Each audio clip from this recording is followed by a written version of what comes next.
नरेन नरेन नरेन नरेन तुम्ही अरे बस अरे भेटायला बोलवलं होतं ना मी तुला मग का नाही आलास? नाही जमलं यायला. काय आहे तुझं?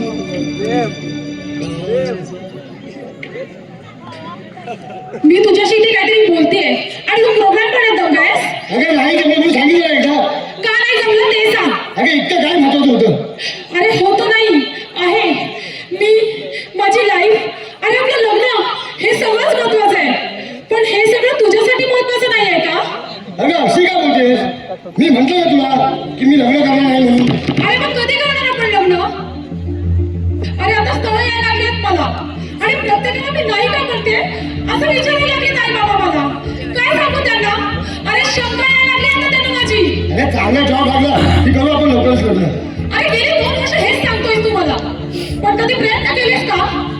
त्या उन्हाळ मित्रांची संगत सोडली असतेस का तर तुला जॉब सुद्धा लागला असता आणि आपलं लग्न सुद्धा झालं असतं. पूर्वी तू मित्राला काय बोललो होतो? अच्छा, म्हणजे त्या मित्रांची तुला चिंता आणि आपल्या भविष्याची नाही. कमाल आहे कारण तुझी. काय माझं डोकं खाऊ नको. जेव्हा वेळ येईल तेव्हा करू आपण लग्न. अरे तोपर्यंत लग्न लावून देतील ना माझ्या घरचे माझं. कसं कळत नाहीये तुला? कसं लग्न लावून देतो तेच पाहतो ना मी.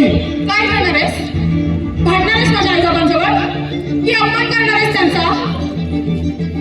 आपल्या दोघांमध्ये जो कोणी येईल ना त्याला सोडणार नाही मी. मग ते तुझे आई बाबा असला तरी सुद्धा. बाळ झाला अरे. अरे आई बाबा आहेत ते माझे.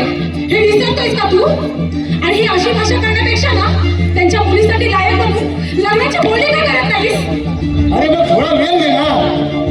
अरे आता किती वेळ देऊ मी तुला? 2 वर्षापासून सांगते मी तुला. अरे कधीही माझ्या लग्नाचा विषय घरात निघेल. पण तुला काही माहिती आहे का त्याबद्दल? अरे अरे किती वेळा सांगितलं मी तुला. अरे त्याला आता उत्तर देणं कठीण झालं रे मला.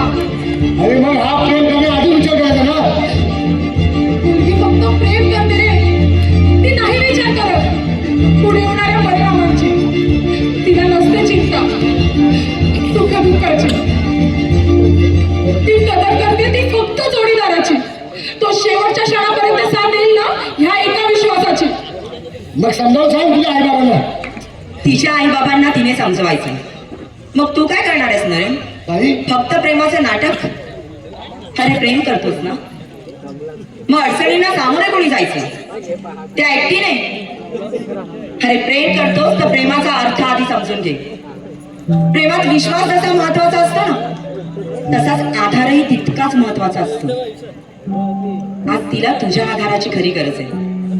तर तिला समजून घ्यायचं सोडून तू तिला एकटीला टाकतोस. अगं हे माझी अडचण समजून घेत नाही. अगं मला चांगला जॉब नाही. मला माझं भागवता येत नाही. अगं घरासाठी काही करता येत नाही. अगं आम्हाला तू सांभाळतायस आणि आधी हिला आणून तुझं व्याप आणू का? मग दुसरा पर्याय आहे का तुझ्याकडे? नाही म्हणजे हिचं दुसरीकडे लग्न लावून दिलं तर राहू शकतोस हिच्याशिवाय? ताई अगं मग काय करू? मला काहीच सुचत नाही. आहे ती नोकरी प्रामाणिकपणे कर. ठरवलं तर त्यातही योग्य संसार करशील. शिवाय ही सुद्धा जॉब करते. एवढं काय लागतं रे संसाराला जे तुमच्या दोघांच्याही पगारात पुरणार नाही? आणि एवढंही करून पुरत नसेल ना तर फावल्या वेळात वाटतेल ते काम करायची तयारी ठेव. अगदी कोणाची ओझी व्हायची वेळ आली ना तरी चालेल. पण तुझ्या या प्रेमाला दूर करू नकोस. आणि राहिला प्रश्न लग्नाला काय लागते याचा तर त्याचा विचार तू नको करूस. ताई मी बघेन. ताई अडचण कधी एकटी नाही येत रे. अरे सोबत संधी घेऊन येते. अरे अडचण मुळात असतेच मात करण्यासाठी. त्यापासून पळून जाणं हा काही पर्याय नाही ना. आज वेळ आली आहे तुझ्या प्रेमासाठी काहीतरी करण्याची. हो ताई आता फक्त आमच्यासाठी नाही तर या घरासाठी मी काही करेन. पूर्वी मला माफ कर. अगं खूप काही बोललो मी तुला. नरेन, तू माफी नको मागूस. तू माझ्याबरोबर आहेस ना हेच खूप आहे माझ्यासाठी.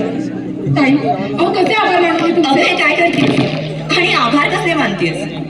आता घरी जा आणि आमच्या स्वागताची तयारी कर. संध्याकाळी आम्ही येतोय तुझा हात मागायला. हो की नाही रे?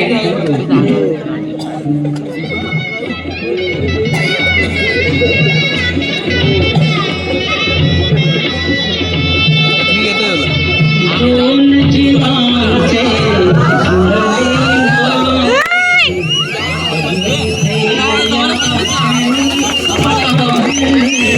सुरते